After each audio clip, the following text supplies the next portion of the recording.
ఉంది, కోళ్ళు ఎలా ఉన్నాయి? అయ్యా ఈ కోడి ప్రతిరోజు టెన్షన్ గా గుడ్డు పెట్టేస్తుందండి. అయితే ఈ బుల్లుమండకి స్వామి భక్తి ఎక్కువ అన్నమాట. ముద్దెట్టుకోరా. ఇదిరా, ఇది మాత్రం వారానికి 2 లేక 3 గుడ్లు పెడుతున్నాయి. 2-3 మాత్రమే పెడుతుందా? కొంప తీసి ఇది ఫ్యామిలీ ప్లానింగ్ అమలు జరపట్లేదు కదా? 2 లేక 3 కనండి రేడియో ప్రకారం ఏమన్నా ఇంటనేవరా? ఇది అంటే ఏంటదండి, అంటే ఏంటదండి? ఆ గవర్నమెంట్ వారు చేసే ప్రచారాలు మనుషులకు కానీ కోళ్ళకు కాదు. ఇవి ఇలా 2-3 అంటూ కూర్చుంటే 2-3 నెలల్లో ఈ ఫారం మూసేసి నా నెత్తిన గుడ్డేసుకు పోవర్రా బాబు. ఇదిగా ఇలా 2 లేక 3 గుడ్లు మాత్రమే పెట్టే బాబతలను అన్నిటినీ మొత్తం అట్లు ఏరు చేసేసి డాక్టర్ దగ్గర తీసుకుపోండి. ఇదిగో మీరు పాటలంటానికి ట్రాన్సిస్టర్ చెవుల దగ్గర పెట్టుకుంటారు, అవేమో భోజనం తినేస్తాయి, జాగ్రత్త. అలాగేనండి.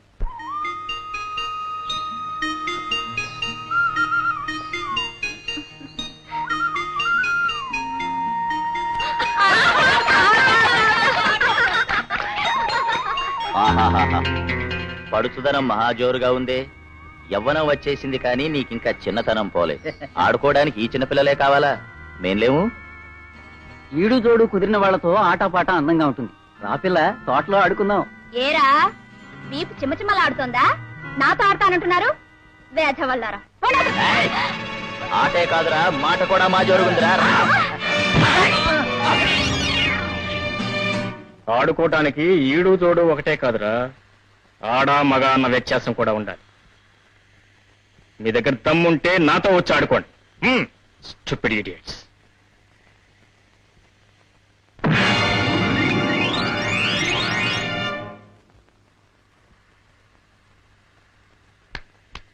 దమ్ములున్నాయో లేవో ఇప్పుడు చెప్పు.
రౌడీ రాస్కెల్, ఒంటరిగా ఉన్న ఆడపిల్లలు ఎప్పుడు అల్లరి చేస్తారా?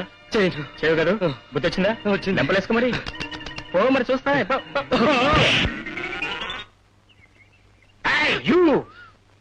కృష్ణ, నిన్న ఆ రౌడీలతో ఎవరు దెబ్బలాడమన్నారు? నిన్ను వాళ్ళతో ఎవరు ఆటలాడమన్నారు? ఏమిటి, నేను వాళ్ళతో ఆటలాడానా? లేకపోతే వాడు నీ చేయిందు పడుతున్నాడు. నీ చేయిందు పడుతున్నాడు. వయసు పెరిగింది కానీ బుద్ధి పెరగలేదు. చూసే మొద్దు ఏటిది? ఏదో సరదా జోక్ చేస్తాను. చూడు, వాళ్ళు చేసిన అల్లరి నా కళ్ళారా చూశాను, అందుకే వాళ్ళ కోట ఇచ్చాను. గొప్ప. ఈ సంగతి మీ నాన్నగారికి తెలిస్తే నా భర్తం పడతాడు, అందుకే లైట్ గా కోట ఇచ్చాను. లేకపోతే వాళ్ళ ఎముకలన్నీ ఏరి పిండి చేసేవాడిని. అయినా నా మనిషి మీద చేసుకోవడం వాళ్ళకి ఎన్ని గుండెలు? నేను నీ మనిషినని ఎక్కడ రాసిందా? ఎక్కడ రాసింది? సారీ, ఇక్కడ రాసింది. చూడు, నువ్వు ఈ అల్లరకృష్ణుడు భార్య అవుతావని, సంవత్సరం తిరగకుండా 3 బిడ్డలు తల్లి అవుతావని. చూడండి ఒళ్ళు దగ్గర పెట్టుకుని మాట్లాడు. సారీ, మర్చిపోయాను. ఇంతసేపు ఒళ్ళు దూరంగా పెట్టుకుని మాట్లాడాను కదా, ఒళ్ళు దగ్గర పెట్టుకుని మాట్లాడతాను. ఒళ్ళు దగ్గర పెట్టుకుని మాట్లాడతాను. అక్క అక్క, మీ నాన్న నీ కోసం కేకలేస్తున్నాడు. అలాగా? అసలు దీని వీధిలో ఎవడాడమన్నాడు? వీధిలో ఆడడానికి కారణం ఎవరే? నువ్వు నువ్వు ఏదో చిన్నపిల్ల కదా అని. నీకు నాకు ఇది చిన్నపిల్లనే, చిన్నపిల్ల. ఇదిగో, కోడి పిల్లైనా ఆడపిల్లైనా ఒంటరిగా తిరుగుతుంటే ఏ తుంటరికైనా ఏదో బుద్ధి పుడుతుంది. అయినా కృష్ణ గారితో దీనికి స్నేహం ఏమిటి? స్నేహం ఏమిటి అంట? చిన్నప్పటి నుంచి కలిసిమెలిసి తిరిగి మనసు కలుపు కష్టపడి ప్రేమించుకున్నాడంటావా? ఇదిగో, ఈ ప్రేమలు తేవలు నాకు ఏమీ ఇష్టం లేదు. ఎందుకు ఇష్టం లేదు? కోడిగుడ్డు మగం నువ్వును. కొట్టానంటే ఆమ్లెట్ అయిపోతుంది మళ్ళీ ఎందుకు ఇష్టం లేదు ఎందుకు ఇష్టం లేదు వాడు ఊరంతా గాలిగోళ్ళ తిరుగుతున్నాడే గాలిగోళ్ళగా ఇప్పుడు వీళ్ళతో తగాదా పెట్టుకోవాల్సినంత అవసరం వచ్చింది అని అడుగుతున్నాను. వాళ్ళందరూ కలిసి ఉషను అన్యాయంగా అల్లరి చేస్తున్నారు. దాంతో కోపం వచ్చి ఆహా, ఈ లోకంలో ఎన్నో అన్యాయాలు జరుగుతున్నాయి, వాటన్నిటి నువ్వు ఆపుతున్నావా ఇప్పుడు ఈ రౌడీలతో కూడా పెట్టుకోవడానికి? అయినా ఈ ఊళ్ళో ఇంతమంది ఆడవాళ్ళు ఉండగా వాళ్ళు ప్రత్యేకించి ఆ అమ్మాయిని ఎందుకు అల్లరి పెట్టారో? వాళ్లతో ఏదో గొడవ పెట్టుకుని ఉంటుంది. ఉషా లాంటి అమ్మాయి కదానే, అవునండి, ఉష చాలా మంచిది. చాలా మంచిది. నాకు నేను అడిగేది ఆ అమ్మాయి మంచి చెడ్ల గురించి కాదు, నువ్వు ఆ అమ్మాయి గురించి తగుకెందుకు దిగావు అని. చూడండి, ఇక మీదట అలాంటి గొడవలు ఏం పెట్టుకోడు గాని మీరు వెళ్ళి నిద్రపోండి. ఒరేయ్, ఆఖరిసారిగా చెప్తున్నాను, మరొక్కసారి నీ గురించి కంప్లైంట్ వచ్చిందా సహించేది లేదు, గుర్తుంచుకో. వదిన గారు బాగా వెలిగించారు, తృప్తిగా నిద్రపండి. పదరా భోంచెద్దు గాని.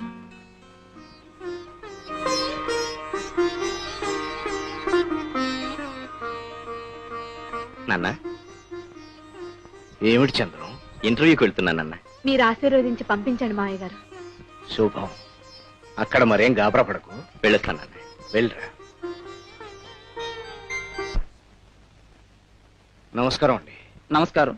పిలిచారట? మీ సర్వీస్ రికార్డు ప్రకారం మీరు ఇంకో 2 నెలల్లో రిటైర్ కాబోతున్నారని మీకు తెలుసు అనుకుంటాను. తెలుసండి, కానీ నా ఒంట్లో ఒప్పుకున్నంత కాలం పనిచేయొచ్చని నాన్నగారు చెప్పారు. చూడండి, నాన్నగారి పద్ధతులు వేరు, నా పద్ధతులు వేరు. వయసు మళ్ళిన వాళ్ళే ఇంకా ఉద్యోగాలు చేస్తుంటే కుర్రవాళ్ళకి అవకాశాలు ఎప్పుడు వస్తాయి చెప్పండి? కొత్త రక్తం వచ్చినప్పుడే కొత్త శక్తి పుడుతుంది. We want young blood. మీరు రిటైర్ అయ్యి హాయిగా విశ్రాంతి తీసుకోండి. నా విశ్రాంతిలో హాయి ఉండదు బాబు. పిల్లల చదువు కోసం ప్రావిడెంట్ ఫండ్ అంతా వాడేశాను. వాళ్ళకి ఇంకా ఉద్యోగాలు రాలేదు. నేను రిటైర్ అయిపోతే I pity you, but I can't help. Sorry, మీరు వెళ్ళి రావచ్చు.